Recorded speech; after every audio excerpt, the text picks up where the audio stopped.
আল্লাহ রাসূল বলেন, যার হিজরত হবে আল্লাহ আল্লাহ রাসূলের জন্য, অর্থাৎ যার হিজরত হবে আমি রাসূল এবং আল্লাহ রাব্বুল আলামিনকে সন্তুষ্ট করার জন্য, তার হিজরতটা আল্লাহ রাব্বুল আলামিন কবুল করবেন আল্লাহ এবং আল্লাহ রাসূলকে ভালোবাসার উদ্দেশ্যে। আমি আপনি যদি হিজরত করি, অর্থাৎ আমি আপনি যদি আল্লাহ তাআলাকে সন্তুষ্ট করার লক্ষ্যে, আল্লাহ রাসূলকে সন্তুষ্ট করার লক্ষ্যে যদি কোনো কাজ করি, সেই কাজটা আল্লাহ রাব্বুল আলামিনকে সন্তুষ্ট রাজি খুশি করার জন্য এবং আল্লাহ রাসূলকে রাজি খুশি করার জন্য আল্লাহ রাব্বুল আলামিন কবুল করবেন। الحمد لله نحمده ونستعينه ونستغفره ونؤمن به ونتوكل عليه ونعوذ بالله من شرور أنفسنا ومن سيئات أعمالنا، من يهدي الله فلا مضل له ومن يضلله فلا هادي له، وأشهد أن لا إله إلا الله وحده لا شريك له، وأشهد أن سيدنا وسندنا وحبيبنا وحبيب ربنا وطبيبنا وطبيب قلوبنا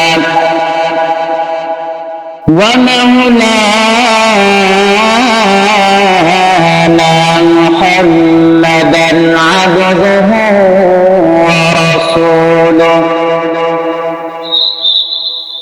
الذي أرسله بالحق بشيرا ونذيرا وداعيا إلى الله بإذنه وسراجا وقمرا منيرا. أما بعد فقد قال الله تعالى في كلامه المجيد وفرقانه الحميد.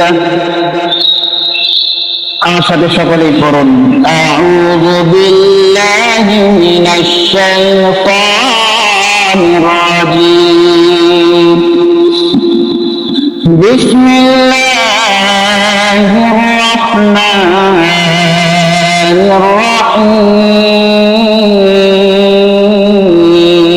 الرحيم. من كان يريد حرث الآخرة نزد له في حرثه ومن كان يريد حرث الدنيا نؤته منها وما له في الآخرة من نصيب. أو كما قال الله تعالى ومن الناس من يشري نفسه ابتغاء مرضات الله والله رؤوف بالعباد. أو كما قال عليه الصلاة والسلام عن عمر بن الخطاب رضي الله تعالى عنه قال قال رسول الله صلى الله عليه وسلم إنما الأعمال بالنيات وإنما لأمره ما نوى فمن كانت هجرته إلى الله ورسوله فهجرته إلى الله ورسوله ومن كان هجرته إلى دنيا يصيبها أو امرأة يتزوجها فهجرته إلى ما هاجر إليه أو كما قال عليه الصلاة والسلام إن الله وملائكته يصلون على النبي يا أيها الذين آمنوا صلوا عليه وسلموا تسليما আমরা সকলে একটু জোরে সোরে জবান খুলে রাসূলের প্রতি দুরূদ পাঠ করে আমরা সকলে বলি আল্লাহুম্মা সাল্লি আলা মুহাম্মাদিন ওয়া আলা আলি মুহাম্মাদ কামা সাল্লাইতা আলা ইব্রাহিম ওয়া আলা আলি ইব্রাহিম ইন্নাকা হামিদুম মাজিদ একটু জোরে বলি আল্লাহুম্মা বারিক আলা মুহাম্মাদ ওয়া আলা আলি মুহাম্মাদ كما باركت على إبراهيم وعلى آل إبراهيم إنك حميد مجيد صلى الله عليه وسلم الحمد لله সমস্ত প্রশংসা সেই মহান আল্লাহ রব্বুল আলামিনের জন্য যে মহান রব্বুল আলামিন আমাকে আপনাকে পবিত্র জুমার দিন আল্লাহ সুবহানাহু ওয়া তাআলার মসজিদ আল্লাহর ঘর আসার বসার এবং কিছু কথা বলার এবং আপনাদেরকে কিছু কথা শোনার যে মহান আল্লাহ সুবহানাহু ওয়া তাআলা তৌফিক দিলেন যে মহান রব্বুল আলামিন সেই ব্যবস্থা করে দিলেন সেই মহান রব্বুল আলামিনের প্রতি আমরা অন্তরের অন্তরস্থল থেকে জবান খুলে জোরে সরে বলি আলহামদুলিল্লাহ আরেকটু জোরে বলি আলহামদুলিল্লাহ সাইয়্যিদুল মুরসালিন খাতামুন নবিয়্যিন জনাব মুহাম্মদুর রাসূলুল্লাহ সকলে বলি সাল্লাল্লাহু আলাইহি ওয়াসাল্লামের প্রতি দরুদ সালাম বর্ষিত হোক সেই নবী কাল কিয়ামতের দিন মুসিবতের সময় সকল নবী যখন ইয়া নাফসি বলে আহাজারি করতে থাকবে নিজের আমলনামা নিয়ে যখন ব্যস্ত হয়ে থাকবে সে সময় আমার আপনার নবী আমার আপনার প্রিয় রাসূল জনাব মুহাম্মদুর রাসূলুল্লাহ সাল্লাল্লাহু আলাইহি ওয়াসাল্লাম আমার আপনার ধ্যানে ব্যস্ত থাকবে বলি সুবহানাল্লাহ সুবহানাল্লাহ সে সময় আমার আপনার নবী সাইয়্যিদুল মুরসালিন খাতামুন নবিয়্যিন তিনি ইয়া উম্মতি বলে আল্লাহর দরবারে কাঁদতে থাকবে সেই রাসূলের প্রতি আমরা আবারও দরুদ পাঠ করে আমরা সকলে বলি সাল্লাল্লাহু আলাইহি ওয়াসাল্লাম সম্মানিত উপস্থিতি আল্লাহ রাব্বুল আলামিন আল কোরআনুল কারীমের মধ্যে অসংখ্য অগণিত আয়াত নাযিল করেছেন আল্লাহ রাসূল জনাব মুহাম্মদুর রাসূলুল্লাহ সাল্লাল্লাহু আলাইহি ওয়াসাল্লাম 23 বছর ধারাবাহিকভাবে আল্লাহ সুবহানাহু ওয়া তাআলা কোরআনুল কারীম নাযিল করেছেন অসংখ্য অগণিত আয়াতের মধ্যে আল্লাহ রাব্বুল আলামিন সূরা আশ-শুরা এর 20 নম্বর আয়াতে আল্লাহ রাব্বুল আলামিন বলেন من كان يريد حرث الآخرة نزد له في حرثه من كان يريد যারা আখিরাত চাষের জমি চায় যারা আখিরাতকে চায় যারা পরকালীন জীবনকে চায় নাজিদ লাহু ফি হারসি আমি আল্লাহ রাব্বুল আলামিন তাদেরকে সেই আখিরাতের জমি দান করি বলে সুবহানাল্লাহ আল্লাহ রাব্বুল আলামিন বলেন মান কানা ইউরিদু নাজিদ লাহু ফি হারসি মান কানা ইউরিদুল আখিরাতি নাজিদ লাহু ফি হারসি যে ব্যক্তি আখিরাতের জন্য জমি চায়, চাষ করার জন্য জমি চায়, অর্থাৎ পরকালীন জীবনকে চায়, আমি রব্বুল আলামিন তাকে আখিরাতের জন্য অর্থাৎ পরকালীন জীবন দান করে দিই। বলি সুবহানাল্লাহ। তাহলে এটার মাধ্যম কি?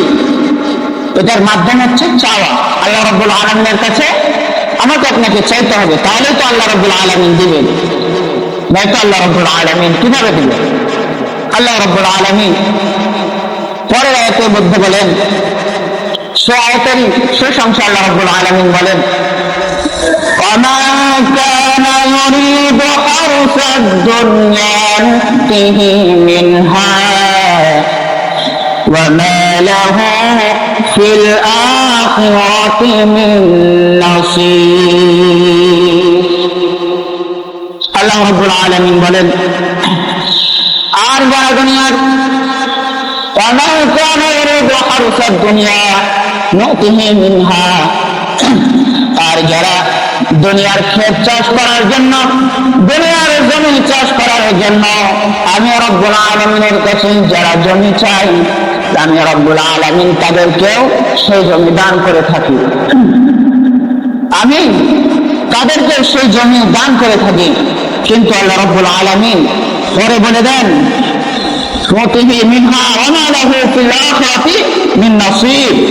কিন্তু আখিরাতে তার কোনো আর হিস্সা নেই। আখিরাতে কি নেই? তার কোনো হিস্সা নেই।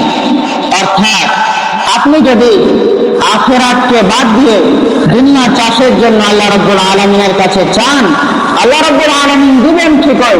আল্লাহ রাব্বুল আলামিন বলেছেন, ওয়ামা কানা ইউরিদু নু'তিহি মিনহা, আমি রব্বুল আলামিন দুনিয়ার জীবনে চাষ করার জন্য, দুনিয়াতে যদি চাষ করতে চাও আমি রব্বুল আলামিন দিব ঠিকই, কিন্তু আখিরাতে আর কোনো হিস্সা তোমার জন্য বাকি থাকবে না। তাহলে আল্লাহ রাব্বুল আলামিন যা চাইবে তাই দিবেন, কিন্তু আমাদের চাওয়ার ধরনটা আলাদা হতে হবে। কি হতে হবে? আলাদা হতে হবে। আল্লাহ রাব্বুল আলামিন পবিত্র কোরআনুল কারীমের মধ্যে আরো জানায় দেন, আল্লাহ রাব্বুল আলামিন বলেন, ওয়ামিনান নাসি মান ইয়াশরি নাফসাহু ইবতিগাআ মারদাতিল্লাহ ওয়াল্লাহু রাউফুন বিল ইবাদ। অপরদিকে মানুষের মধ্যে এমনও আছে যে আল্লাহর সন্তুষ্টির জন্য নিজের জীবনে দিয়ে দেয়। কি দিয়ে দেন? আল্লাহ রাব্বুল আলামিনের সন্তুষ্টির জন্য নিজের জীবন ত্যাগ করে দেন। আল্লাহ রাব্বুল আলামিন কি কাজে খুশি হবেন? কি কাজ করলে রাব্বুল আলামিন আমার আপনার জন্য রাজি খুশি হবেন? সেই কাজের জন্য কোন মানুষ আছে, আমিনান নাসি মান ইয়াশরি নাফসাহু ইবতিগাআ মারদাতিল্লাহ ওয়াল্লাহু রাউফুন বিল ইবাদ। এমন কিছু কিছু মানুষ আছে যারা আল্লাহ রাব্বুল আলামিনের জন্য জীবনও দিয়ে দিতে পারে। আল্লাহ রাব্বুল আলামিনের জন্য জীবনও দিয়ে দিতে পারে। বলি না সুবহানাল্লাহ? আরেকটু জোরে বলি সুবহানাল্লাহ।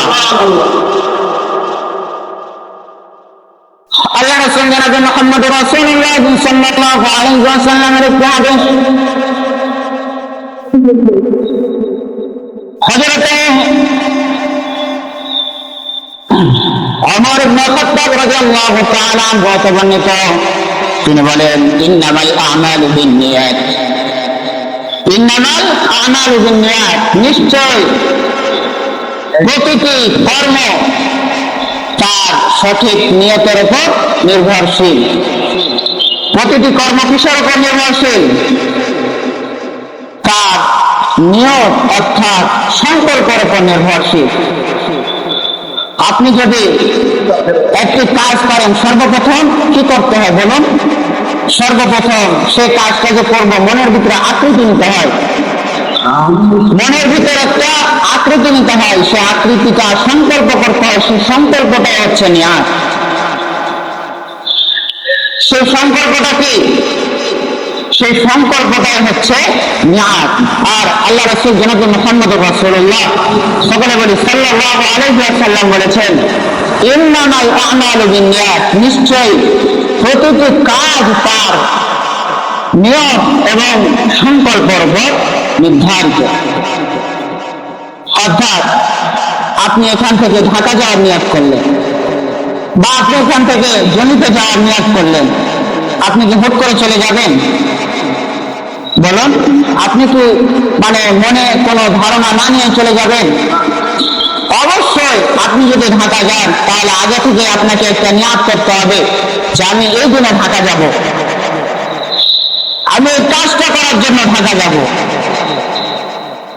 আল্লাহ রাব্বুল আলামিন, আল্লাহ রাসূল জনাব মুহাম্মদুর রাসূলুল্লাহ সকলে বলে সাল্লাল্লাহু আলাইহি ওয়াসাল্লাম এটাই বোঝাতে চেয়েছে।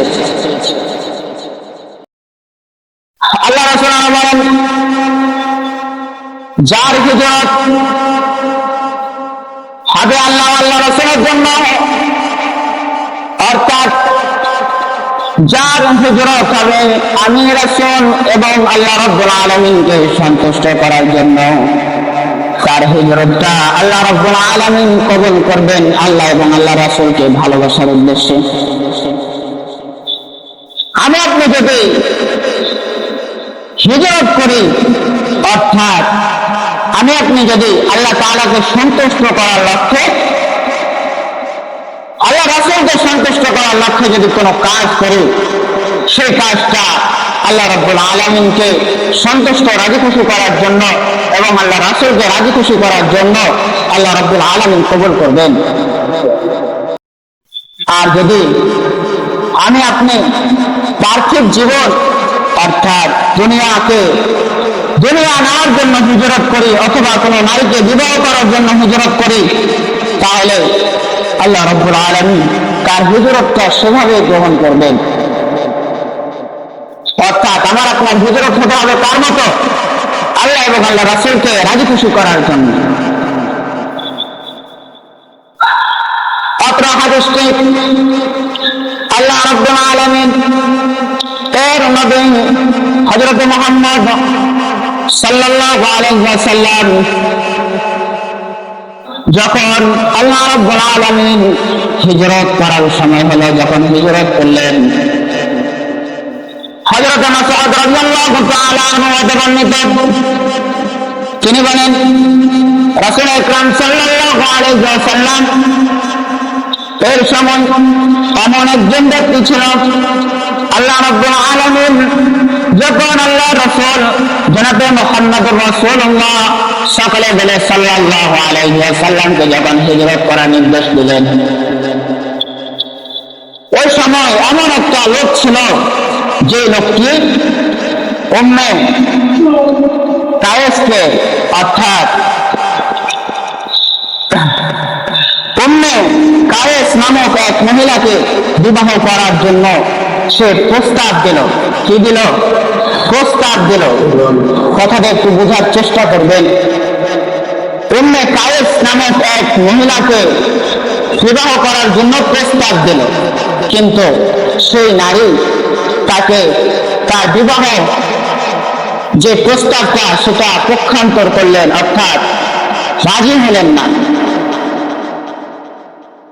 তখন সেই মহিলাটি মক্কা থেকে হিজরত করে কোথায় গেলেন? মদিনা চলে গেলেন। যখন আল্লাহ রাব্বুল আলামিন তার রাসূলকে, তার হাবিবকে হিজরত করার জন্য আদেশ দিলেন,